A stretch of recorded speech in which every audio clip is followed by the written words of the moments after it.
Interesting बात मैं आपको बताऊं, 2010 में रविंद्र जडेजा उस टाइम पे राजस्थान रॉयल्स, और उस टाइम पे उन्होंने मांगा, मतलब वो बात कर रहे थे किसी और फ्रेंचाइज के साथ, उन्होंने मांगा, रिपोर्टेडली उन्होंने फ्रेंचाइज से पैसे की बात करी, इंडोर्समेंट डील्स की बात करी कि पैसा थोड़ा रेज होए, वहां से मनाही हो गई, राइट। जिस तरीके से अभी गुजरात टाइटन से भी ये रिपोर्ट आ रही है ना कि इंडोर्समेंट डील्स की बात करी हार्दिक पांड्या ने, पैसा थोड़ा इजाफा हो, वहां से मना हो गया, राइट। तो रविंद्र जडेजा ने ट्राई करा था फ्रेंचाइज से, दूसरी फ्रेंचाइज से बात करने का कि मैं वहां आ जाता हूं, ट्रांसफर ले लेता हूं, आप मेरे को पैसा दे के ये ट्रांसफर करवा दीजिए, और उनके ऊपर 1 साल का बैन लग गया था।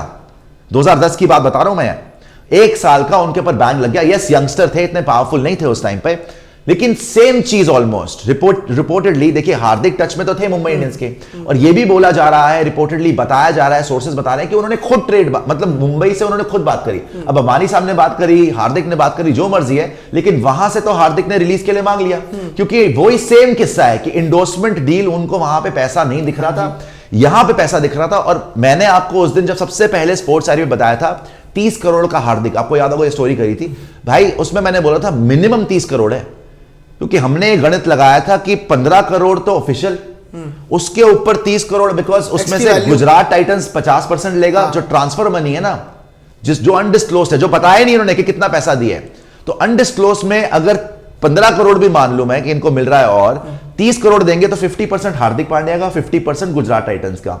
अब ये 15 है, 50 है, 100 करोड़ है, यहां पे हार्दिक पांड्या को 50 करोड़ का फायदा हो गया, 75 करोड़ का फायदा हो गया, कम से कम 30 करोड़ तो है ही है, मैंने मिनिमम बताया था आपको।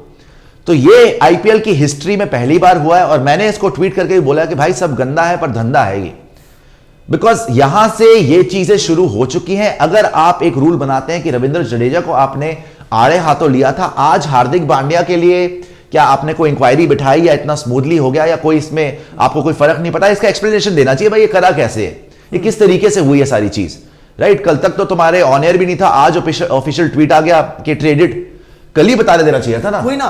तो ये थोड़ा मुझे अजीब बात लगी, लेकिन ये रविंद्र जडेजा और हार्दिक पांड्या का भी जो ये सारा ड्रामा है ना, इसके ऊपर भी डेफिनेटली मैं एक डिटेल स्टोरी करने वाला हूं, बिकॉज ये कोई और करेगा नहीं, किसी की हिम्मत भी नहीं है, ये बातें करने की किसी की हिम्मत नहीं है, हम ही करेंगे स्पोर्ट्स डायरी पे। सबसे पहले आपको खबर दी थी, कल बहुत सारे हमारे दोस्त नाराज हो रहे थे जब ऑफिशियल ब्रॉडकास्टर ने चला दिया था कि वो नहीं जा रहे, Gujarat Titans has retained Hardik Pandya, तो बड़े दोस्त नाराज हो रहे थे कि यार आपने क्या खबर चला दी, हालांकि पूरी दुनिया ने चलाई थी, आप बोल रहे थे। देखिए आज ये खबर पक्की हो गई है, और आईपीएल ने ऑफिशियली ट्वीट भी कर दिया है कि भाई आपके यहां पे जो है कैमरन ग्रीन चले गए आरसीबी, और हार्दिक पांड्या चले गए मुंबई इंडियंस। तो ये बहुत इंटरेस्टिंग बात है, इसकी डेप्थ में, गहराई में जाके बात करेंगे। जतिन शर्मा बोल रहे हैं, I think RCB did a blunder because they needed some quality bowlers, but Green with the new ball in T20 does not give confidence to them. ये ऑब्वियस भाई, ग्रीन की जो इकोनॉमी रेट थी ना वो 9.6 थी पिछले आईपीएल में, लेकिन एक बात बताऊं, हार्दिक पांड्या की भी इकोनॉमी रेट 9.1 थी, ज्यादा फर्क नहीं है, दोनों की इकोनॉमी रेट 9 से ऊपर थी।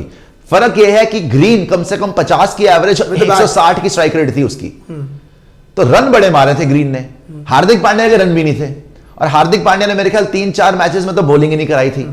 उनकी टीम ही इतना अच्छा खेल गई थी कि फाइनल तक चले गए, फाइनल भी तुक्के से मिस हो गया, बिकॉज रविंद्र जडेजा ने लास्ट 2 बॉलों में छक्का चौका मार दिया, वरना मोहित शर्मा ने क्या बॉलिंग करी थी उस टूर्नामेंट में, पूरे टूर्नामेंट में।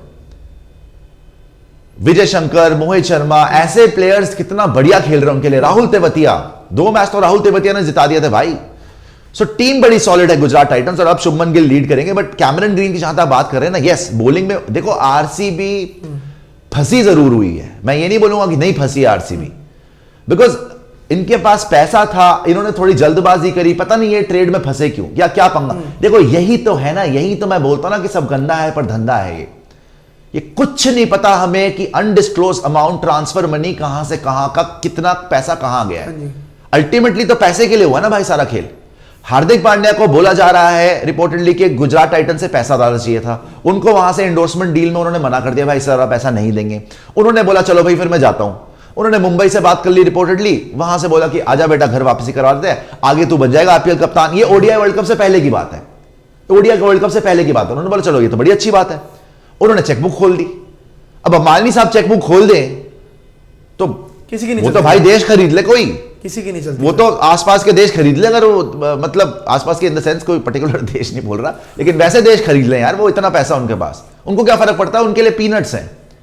हमें सुनने में लगता है कि यार आईपीएल में भाई साहब सैम करन 18.5 करोड़, ओहो हो, हार्दिक पांड्या की डील 100 करोड़ 50 करोड़। उनके लिए तो ऐसा भाई, बेटा वो गमले में से गड्डियां उठा के देना जरा, ये चीज है उनके लिए कुछ भी नहीं है, इट्स नथिंग।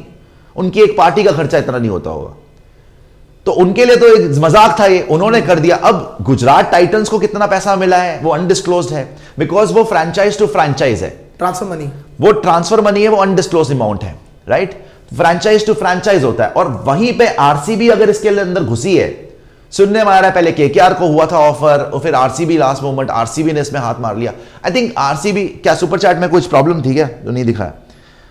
आरसीबी का जो है, I mean it is strange for me कि आरसीबी ने किस तरीके से डिसीजन लिया है, मगर फिर भी मैं ये बोलूंगा कि भाई Cameron green is not a bad player, लेकिन आपको जो चीजें जरूरी थी ना वो अभी भी आपके पास नहीं है। आपने हेजलवुड छोड़ दिया, टॉपली रख लिया। अच्छा चलो, हेजलवुड तो अवेलेबल नहीं था तो छोड़ना ही था, मान लिया, टोपली ने अच्छा करा, लेकिन अगर आपने हेजलवुड छोड़ना ही था तो आपके पास इतना पैसा होना चाहिए था कि आप पहले बॉलर लो, और यार कीपर तो रिलीज कर देते। दिनेश कार्तिक रख लिया, तुमने फिन एलन रिलीज करा है तो अनुज रावत रिलीज कर लेते, और सॉरी दिनेश कार्तिक रिलीज कर लेते, अनुज रावत रख ले, वहां से केएस भरत रिलीज हो गया। उनसे बात करते कि भाई ट्रेड कर लो, केएस भरत हमें दे दो, एक कीपर ही तो लेना था। अब दिनेश कार्तिक का पहले ही सीजन नहीं आया, ये सीजन अगर आ गया मतलब वो ये ना कि उम्मीद पे दुनिया का है, तो अपने आप को फंसाने की बात है। कल हमने पूरा एनालिसिस करा हुआ, वैसे अगर आपको डेप्थ में देखना है ना, अलग से वीडियो पड़ा हुआ है, आरसीबी का फुल एनालिसिस है पूरे के पूरे प्लेयर शीट के साथ, और सारी टीम्स को हमने देखा कि कौन सी टीम से आरसीबी क्या ले सकती है। वही ऑप्शन है उनके पास भी, Shivam Mavi, Kartik Tyagi, all of these options. Spinner चाहिए तो वही है, बट इनके 4 फॉरेन प्लेयर्स ऑलरेडी हो चुके हैं। अब ये करेंगे क्या? वो वहां कैमरन ग्रीन को लेके फंस चुके हो आप। पर